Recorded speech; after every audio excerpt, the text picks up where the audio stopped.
Warning: the following review might contain mature content unsuitable for young audiences. If you are too young to go see this movie legally by yourself and are watching this review, I don't care. Don't see this movie. Congrats, guys. January is over, and now we're on to something actually bad for once. And oh my. Okay, listen. This movie is porn. Okay, let me make that perfectly clear. This movie, by definition and execution alone, is porn. What do I mean by that? Well, let's see. All the characteristics of porn basically rotate around three things. Number one, you usually have horrible actors who have no idea how to emote a scene or act in general. Check. Number two, horribly written.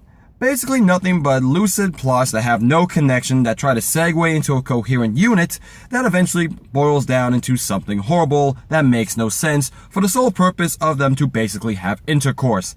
And then finally, number three, the entire point of this movie, or porno, whatever you want to call it, derives into sex. Now, unlike the first movie, which painted BDSM in a horrible light, inaccurate I like to add, FYI, anyone out there who wants to mimic this stuff from the movies, please, I beg of you, don't use zip ties. They cut into the skin and they get tighter and can cut off circulation. The first movie actively was trying to kill people. The second movie, actively worse, teaches you to be in an abusive relationship, take it, and then think, oh, I can change him, I can move on, he can be a better person, and then shock of all shocks, no, he doesn't. He's still the same jerk. Relationships, ladies and gentlemen, are based off of, say it with me, consent, partnership, teamwork, things not in these movies. And you might be thinking, no, Kevin, you're talking about the last two movies. What about 50 Shades Freed? It's when she's free from her captivity. She's free to make her own choice. She's a strong, independent woman. To whoever says that, please, come here so I can smack some sense into you. This is a horribly written piece of trite. Anastasia is still horrible. She's in a massively bad relationship. Now, granted, Stockholm Syndrome has set in, so now she's just, going along for the ride in every way, shape, and form. And I say going along for the ride because the entire first third of this movie is nothing but her trying to have, or actually having sex with freaking Christian Grey. Oh, and cliff note back to my previous top 10 worst list of 2017. I apologize for calling him Dorian Gray. I was thinking the better version, The Portrait of Dorian Gray, which is a much better book, which probably would have made a much better movie. And so on and so on. Look, Christian Grey is a sociopath. Textbook definition. He plays one way and then, like that, switches into a violent, very uncontrollable man-child. And this is coming from a guy who does reviews on the internet. Literally, in this movie, the first scene we get is, and her first, mistake or punishment comes from, she's in Rio de Janeiro where nudity is key. Oh, but you don't see nudity, you just see her naked. And by the way, be prepared to see everything of Anastasia, all of it, and get bored of it pretty quickly. And see all of Christian, and get bored of it very quickly in this movie. But she's sunbathing in Rio, and guess what happens? When you sunbathe in Rio, usually you do it buck naked. So yeah, she does that, he gets upset, because he's a freaking possessive nutcase who sees her more as an object than a freaking human being. But it's okay, because he takes her back to their yacht, handcuffs her, and then proceeds to have sex with her. Okay, let's play a game called Double Standards. Reason most people give him a pass is he's eccentric. He's a billionaire. He has all these monies to shower her with gifts, adorations, things she could never have for herself. Okay, that happens. But let's play a little flip of this role, shall we? What if Christian wasn't the billionaire that somehow he does? I don't know what his job is. He's just a billionaire. It's enterprises, whatever. So let's assume he wasn't. Let's take away the money and all of that and break it down to just him as a person. Would you in any way, shape, or form want to be with this guy? Would you want to hang around this guy? Would you more preferably want to get as far away from this sociopath as possible? Because on the turn of a dime, he can go from your best friend to actively being horrible to you. He is still a horrible human being and a horrible representation of that culture. Case in point, and this goes for any relationship, when you are doing foreplay or anything like that, you have to be respectful of your partner. You have to treat them right. And yes, if you're being all that stuff, I don't care. Do whatever you want. But the fact of the matter is, you don't use that for revenge purposes. You don't use what you thought was safe and what you cared about as a leverage. It's the same thing as when you are an adult to a child and they make you mad. They make you upset. You can punish them in any way, shape, or form that's legal and actually not horrible to the kid. But you never take away the love. You never stop loving your kid. Same thing here. With your partner, when you have this set of trust and boundaries you have with them, you have to respect it. You have to actually listen to them. You have to have consent and communication, which consent is Christian's problem. Communication is both of their problems. Because, first off, when you decide to marry someone, here's a couple things you might want to talk to them beforehand. Number one, hey, you're okay taking my last name, right? Get used to being called by my last name, depending on whose side it is. Or if you don't want to switch last names and keep them somehow, that's fine. Have that conversation. They don't. But they kind of do later, and it's suddenly magically erased because he stalks her, walks into her meeting with an Arthur, apparently a decent looking guy, I guess, I don't know, he was a guy, and then proceeds to, force her basically to take his last name. It's ridiculous. And back to the communication part, that's on his part, but both of them don't talk. Guess what, guys? Just like Twilight, because this is a Twilight fan fiction, she gets pregnant. Oh, I'm sorry, spoiler. But yes, she gets pregnant. And when she gets pregnant, Christian reacts about what I figured. I half expected him to pimp slap her, knock her to the ground, drag her into the red room, or gray room, whatever it is, and then proceed to wail on her over and over again as punishment. Because that makes sense. But with this character, it does. But no. Instead he goes, how can you do this?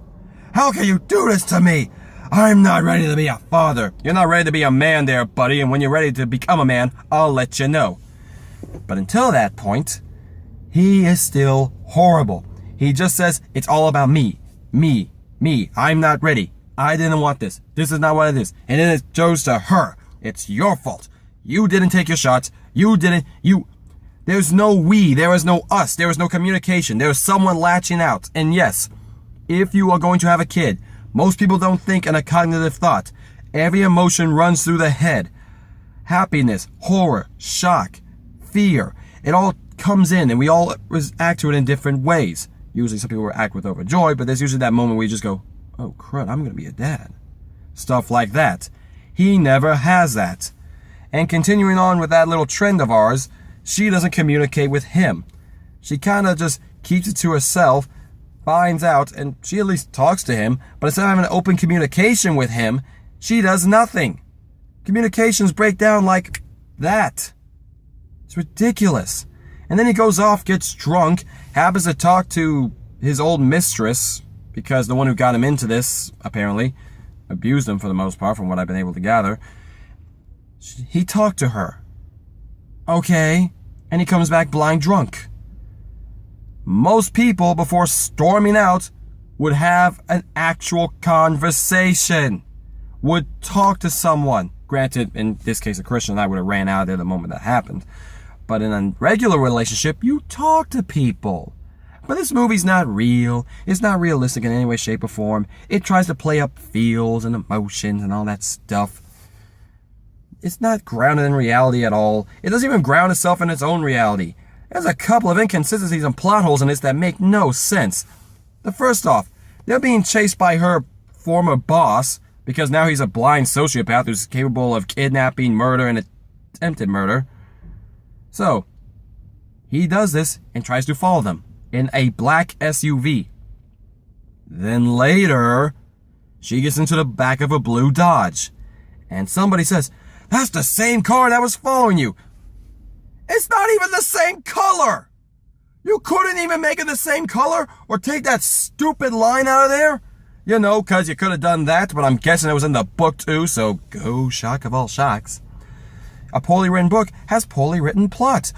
Shock of all shocks. But it's okay because when kidnapping happens and Anastasia gets hit, here's what happens. She gets slapped across the face, pimp slapped across the face, and kicked in the stomach. And I should mention, from experience, getting kicked in the stomach does hurt. It can cause some actual problems. And considering she is pregnant, one might want to take her to the hospital. Okay, how to put this bluntly? She looked worse than freaking Liam Neeson at the end of Commuter.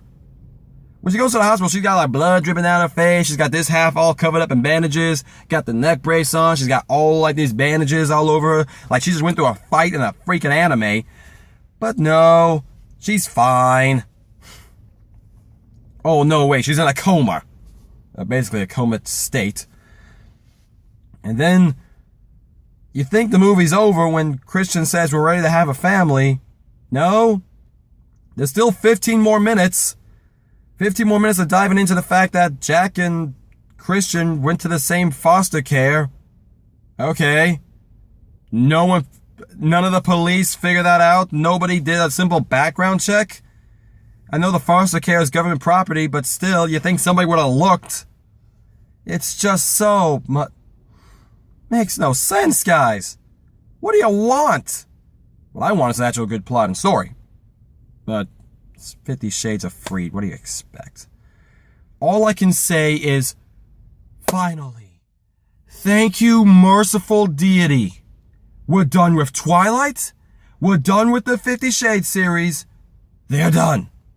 We no longer have to deal with this trite. We no longer have to deal with this BS. We're free. You know what? I think that's what it means. 50 Shades Freed. We are free from watching this horrible junk. Reviewers can rest easy knowing this is over. And I'm happy to know this is over. And if any of you think for 5 seconds to go see this movie, no. No. Shame on you. Do not give them their money. I got a voucher, so I didn't pay a cent for this thing. Do not give this your freaking time. It's not even good bad. Like when it's so bad, it's enjoyable to riff on it. All you can do is just sit there. I almost fell asleep 3 times in this movie because of how bored it was. Or bored I was because of how boring it was. What do you want, guys? Look, thankfully January and the mediocre movies are done. We're now in full swings with the bad. Hopefully what comes next is the good. Because my next movie review is going to be The Black Panther. Before that, though, hopefully, time permitted, and hopefully I don't get sick again when I'm shooting this, we're coming upon the 1-year anniversary. And to honor the 1-year anniversary, I plan on doing one of 2 things.